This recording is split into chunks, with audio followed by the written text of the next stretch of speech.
About the pathogen spreading through Mother Base. You've seen everything we've got on the outbreak. What's your opinion? Textbook symptoms of vocal cord parasite infestation. And judging from this casualty list, it is the Kikongo strain, meaning a breed of parasite that triggers symptoms upon detecting pronunciation specific to Kikongo. So our Kikongo-speaking staff are at risk? Quite so. He's right. All the victims do speak Kikongo. So they can survive if they just use another language?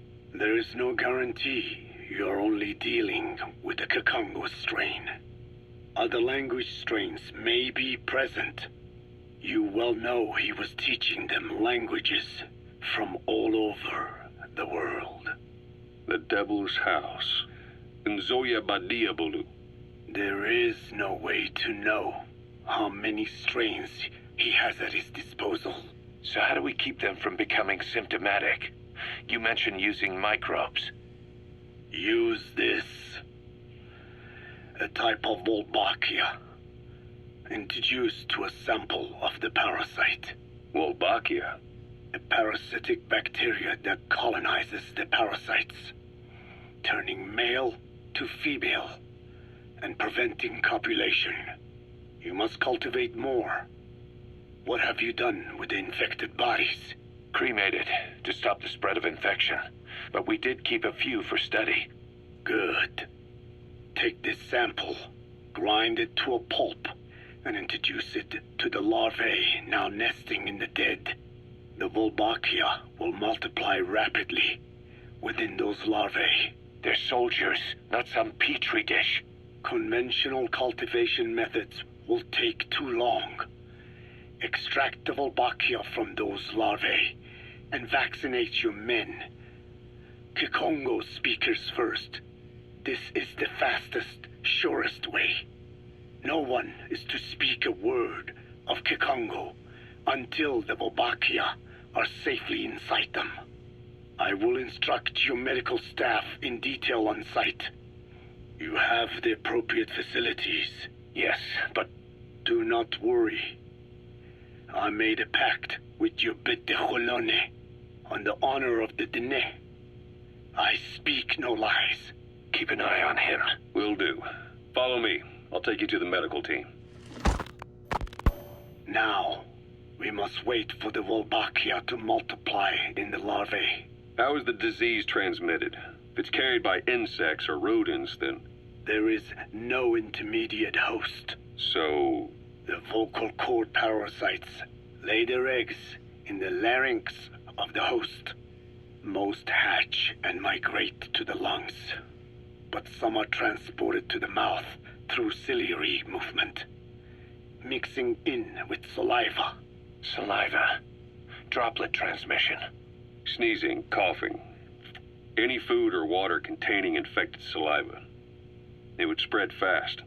Indeed. And when the larvae migrate to the lungs, symptoms can resemble the early stages of a cold, making it easy to infect others. Meaning a simple conversation would be enough to pass it on. All right, so what happens after the larvae migrate to the lungs? It is as I said before. They mature by feeding on alveolar tissue. It is only then that noticeable symptoms appear in the host. And by that point, it's too late. He's infected everyone else. It's one hell of a weapon you've created. That is what Blag Ana wanted. Something that would spread easily. In truth, he's not the reason. But we will discuss that another time. The Wolbachia have multiplied. We're preparing to extract them and begin vaccinating. But is this really the only way?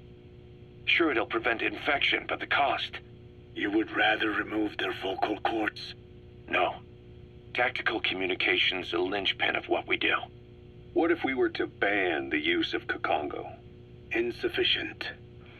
First, there's no guarantee that only the Kikongo strain is here. Second, there is the matter of how the parasites lay their eggs. Before they can copulate, they must be exposed to the pronunciation of a specific language for a period of time, like a container filling with water. But the duration between when the container is full and when the copulation actually begins varies from case to case. In other words, even if the infected stop speaking as a countermeasure, it may already be too late. The only true solution is to prevent copulation through the Wolbachia, or by physically removing the affected tissue. Do any antiparasitics work? It sounds as though you have already tried. Yeah. We tried every one there is, and nothing. I have yet to find a medicine that can remove the parasites. At best, it temporarily covers their ears. Why is that? Because the parasites are companions to us. To remove them inevitably harms the host. Companions? More than you think. And this is why the human immune system cannot eliminate them.